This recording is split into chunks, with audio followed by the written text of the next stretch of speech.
The gentleman from California, Mr. Costa. Thank you very much, Mr. Chairman. Obviously, we're in a discussion here where there's a lot of agreement to disagree. And I happen to think that the efforts that Voice of America and its international broadcasting and its expansion post-World War II, along with the efforts to deal with Cuba broadcasting radio and TV, there's a whole list of, I think, successes over the post-World War efforts that we've been engaged in with the communist countries in which we have been able to tell the real story about America.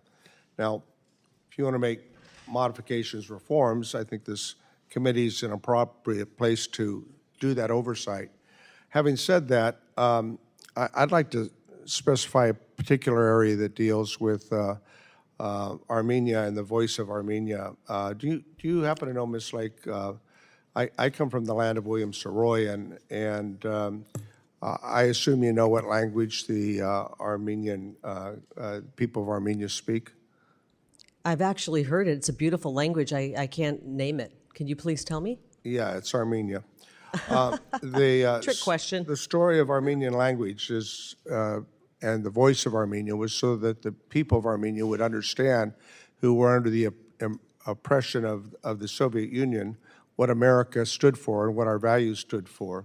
How many people work at the Voice of America on their Armenian services? Do you know? Right now, it's not a statutorily required language, so we do not have. We will not be having employees. Let me tell you, in that. because you had all these cuts that I don't think are surgical. They've been done with a, I think, some sort of disregard for. You have 5 people. You had 5 people, 1 full-time staffer and 4 contractors. They've all been placed on leave since March of this year.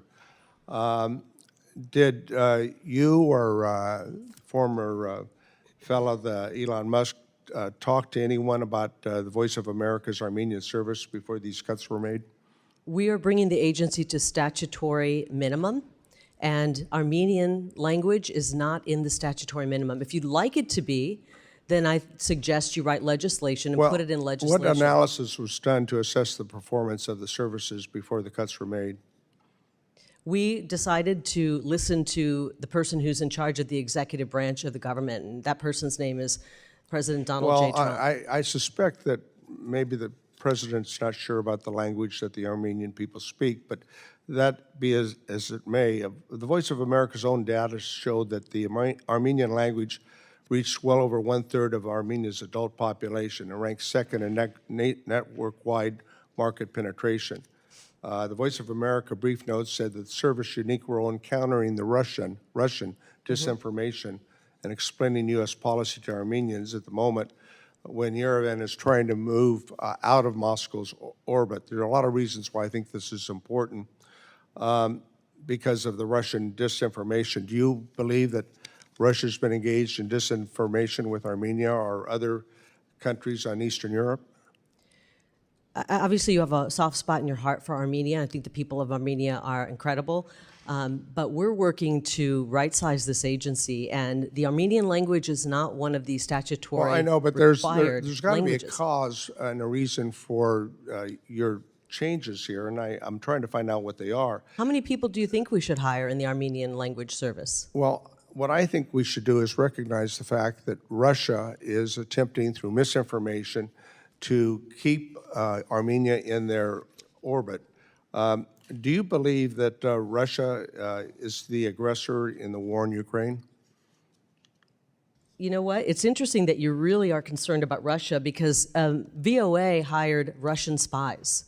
And I think that I didn't hear any complaints coming from you that I recall. I asked you a question. Do you believe Russia is an adversary of the United States? I think they are one of our adversaries, yes. Okay, and What I why love would we about this undercut our president is he's strategy trying to bring and the world interest by together. dismissing staff who are countering Russian propaganda to potential partners of the United States? I mean, the reason is, I mean, the focus today is on Iran. Okay, tomorrow it could be Armenia. Tomorrow it could be Armenia.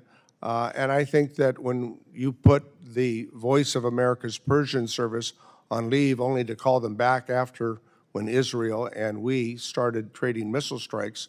I mean, isn't that a tacit admission that there were need for people to be on duty to provide that information, the voice of Iran?